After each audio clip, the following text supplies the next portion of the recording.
राज्य सरकारने सुद्धा काल मुख्यमंत्री देवेंद्र फडणवीस साहेबांनी मंत्रिमंडळाच्या बैठकीमध्ये सगळ्या मंत्र्यांना आम्हाला आदेश दिले त्याप्रमाणे तापा निम्मा करणं, त्यानंतर ज्या ज्या गोष्टी आपल्याला करता येतील की ज्याच्यामुळं शासनाच्या पैशाची बचत होईल या गोष्टी आपण करायचं ठरवलेलं आहे. काल शरद पवार साहेबांची पत्रकार परिषद झाली. त्या पत्रकार परिषदेमध्ये त्यांनी सुनील तटकरे असतील, प्रफुल्ल पटेल असतील यांच्या क्षमता मला माहीत आहेत अशा पद्धतीचं एक वक्तव्य केलं, म्हणजे थोडंसं कौतुक केलेलं आहे. कसं बघता या कौतुक? अनेक वर्षे पवार साहेबांच्याकडे आम्ही सगळी मंडळी अजितदादांच्या सकट आम्ही अनेक वर्षे होतो. म्हणजे एका विशिष्ट प्रसंगी आम्हाला महायुती सरकारला दादांच्या नेतृत्वाखाली पाठिंबा द्यावा लागला आणि पवारसाहेब हे कार्यकर्त्यांना ओळखणारे, त्यांचं अंगात असलेले कर्तृत्व ओळखणारे व्यक्ती असल्यामुळं त्यांनी अशा प्रकारचे उद्गार काढले असतील. परंतु याबद्दलचा राजकीय अर्थ न घेता एखाद्या कार्यक्षम लोकांच्याबद्दल कौतुक करणं, मला वाटतं याच्याशी इतर कुठलाही संबंध जोडला जाऊ नये. पण दुरावा थोडासा कमी होतोय म्हणायचं का, ज्या पद्धतीने सगळं कौतुक केलं? आणि आम्ही सगळे पवारसाहेबांना पहिल्यापासून मानत आलो, दादासुद्धा मानत आले, आम्ही मानत आलो.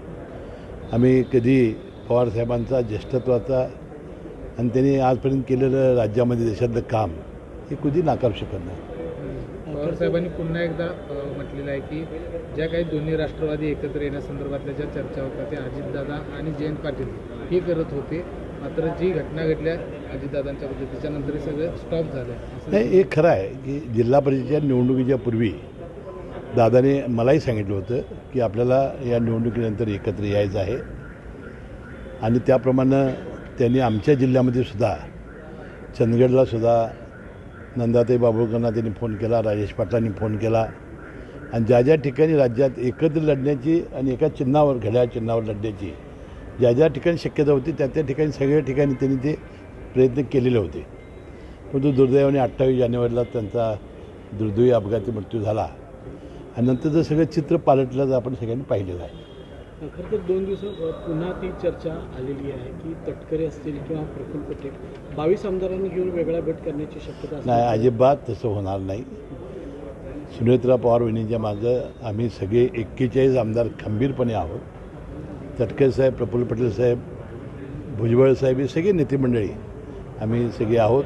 त्यामुळे काही नाही, काही घटना घडल्या, चर्चा झाल्या असतील, पण तुम्हाला वाटते आम्ही सगळेजण एक आहोत आणि सुनेत्रा पवार वहिनीच्या नेतृत्वाखाली आम्ही एकत्र राहणार आहोत. साहेब, खरं तर तुम्ही 25 वर्षापेक्षा जास्त खरं तर या सत्ता